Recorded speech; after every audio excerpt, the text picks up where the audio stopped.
So this is the part of the end of year revision where we'll do all the revision of the Word stuff that we went over. Okay, so I have a Word document here like this, and I want you guys to be able to label the following. Okay, so first thing, let's look at where is a bulleted list? All right, where would I draw a line to say that there is a bulleted list on this diagram? All right, here it is here. Here's my bulleted list right here. I'm going to highlight that, okay? I can change the style of my bullets by going into my Home tab and then clicking on these bullets icon, or I could do numbering, okay? And these are different selections from my bulleted list, and these are the different numbering selections I have for my if I had a numbered bullet list, okay? So that is a bulleted list. The bottom margin, all right? The bottom margin is this big blank space here at the end of your Word document. That's the bottom margin, okay? It's the space between the end of the page and where your writing begins, all right? This, you can see here, this is quite a big bottom margin that I have down here, okay? The footer, all right? The footer is this space down here. It's usually, if I've got it grayed out, that means that I'm in my normal document, but my footer is a little space of my Word document down here that I can put in different information. Like here, I've got the date.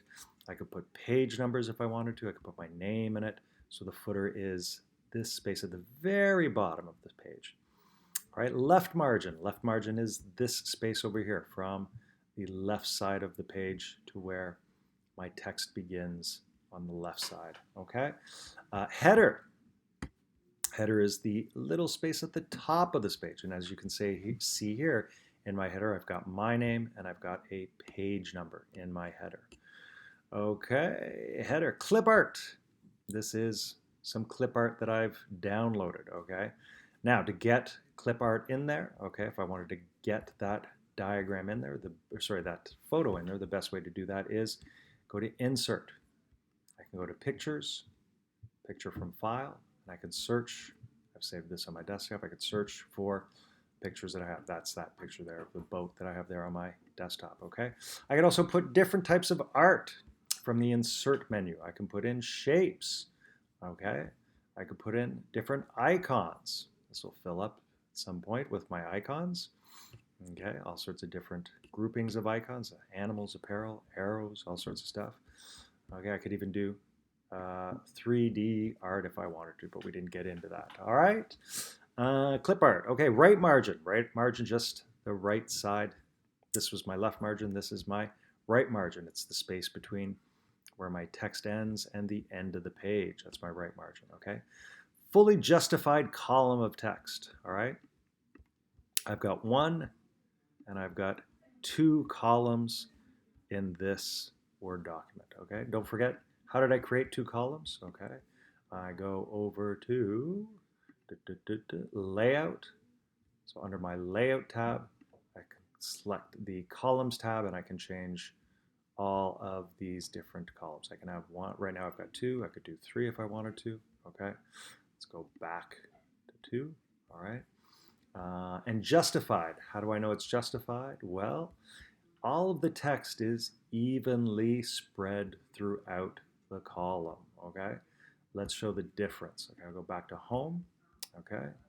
And, okay. All right, that is justified. I'm just clicking on justified, okay? So I can see that it's all evenly spread out, okay? If I centered it, okay, here's my center text, okay, you can see the difference, okay? So centered text basically centers every single line between my margins, and my justified, okay, centers the entire text, all right? But yeah, so this would be, all of this is fully justified column of text. So I've got two fully justified columns of text in this document. Automatic page number, we saw that in the header. That's it there. I can put page numbers different places in my document. Usually we put them in the header or the footer, usually on the right-hand side. Okay. Automatic date, same thing. I've got it down here in the bottom. All right, let me just remind you guys, how do I do that? How do I create a header and a footer? Okay, well, I go to Insert. Okay, if I want to create a header, I click on Header. I've got my different styles there. If I want to click a footer, I click on Footer. I've got my different default styles there. Okay, and yeah, where it says type here, I would type in whatever it is that I want, my name, whatever, class number, whatever. Okay, and same with footer. Okay, and let's just show you.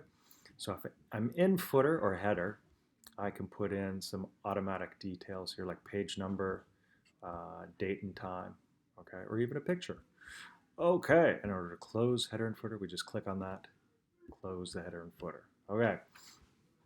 All right, let's do the following exercises here, because you'll need to do this, or at least be able to delineate or answer some small, short answer questions about how to do these things or recognize these things. Okay, so if I want to bold and underline subtitles estimates, okay, so here's estimates here. All right, I'm going to highlight it. I'm going to bold, what did it say? Bold and under, oops, bold and underline. Let's fix that. So if I bolded it, and now I want to underline it, okay? So that's what bold and underline text looks like. I think you guys know that. All right, let's undo that. If I want to italicize and underline mobile gaming, okay, so I find mobile gaming. Where is it? Here it is. Mobile gaming. I select it, and I want to italicize and underline it. Okay, so italicize and underline. Of course, that's what italicize and underlining text looks like. Okay, let's undo that. Bold and italicize 3G services. Okay, 3G services. Where are we here? 3G services. Okay, 3G services. I'll highlight that. I want to bold and italicize it. Okay, very simple, bold and italicize. I think you guys all know what those look like, bold, italicize, and underline. Okay, if I want to change the bulleted list to a numbered list, okay, this is my bulleted list, don't forget. Okay, I'm still in my home tab. So if I wasn't, I have to go back to my home tab, and I just click on my bullet numbered, and I can change that to a numbered list.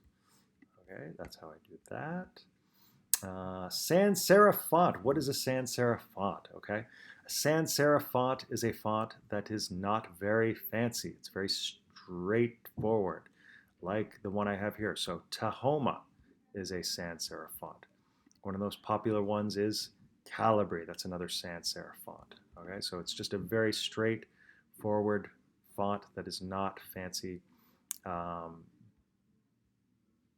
That is what a sans serif font is. Okay, so I gave an example. So I gave two, Tahoma and Calibri are examples of sans serif fonts. Okay, serif font. A serif font is kind of fancier, okay, like one of my favorites, American Typewriter. All right, actually, let me choose a better. Okay, I'm going to select all this. And we can see here, so it has little, it's not straightforward like the Calibri or the Tahoma is. It's got little embellishments on the letters, okay? That is a serif font, okay? So serif font is, sorry, a good example of serif font is American Typewriter. Is the font above in serif or sans serif font? It is sans serif font, okay? Creating a house style, all right? I think you guys remember how to do that. It was a little complicated, but let's do that, okay? So I'm going to create a new house style that is called New Body and has the following. A font of American Typewriter that is size 14 is justified, single space, and bold. So to create a house style, I click on Style Panes, okay?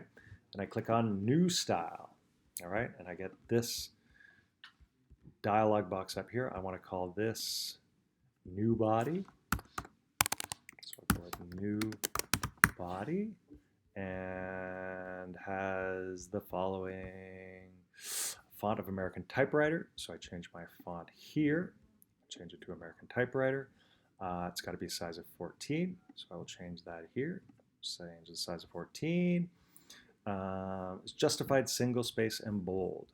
Okay, bold, and I want it to be justified. I can see here, these are my different alignments. Okay, I'm going to choose justify and single space. These are my spacings. Single space, 1.5, and double. So I will just make sure, yep, I've got single space, okay? And that's how I would create that. Right, I'll just cancel that, get out of that. How do I create the drop-down letter that begins the first paragraph? How do I do this letter here? How do I create that big G? Okay, well, we go to Insert, okay?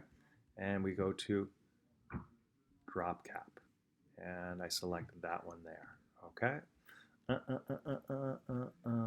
And if it is, sometimes I've got my thing minimized, I would then click on the text and I can select drop cap from there. Okay, that's how I create the drop cap. How would I insert a picture? We did that very quickly, so I'm in Insert already. I click on the Insert tab, select Pictures, picture from a file, and I would search for a picture and put it there. Okay, how would I create a header or footer? Just showed you guys that a little earlier. So once again, I'm in Insert. I could choose header or footer, and that would be good. Okay, create a watermark that says year 7 revision for this entire document. Okay, once again, I go to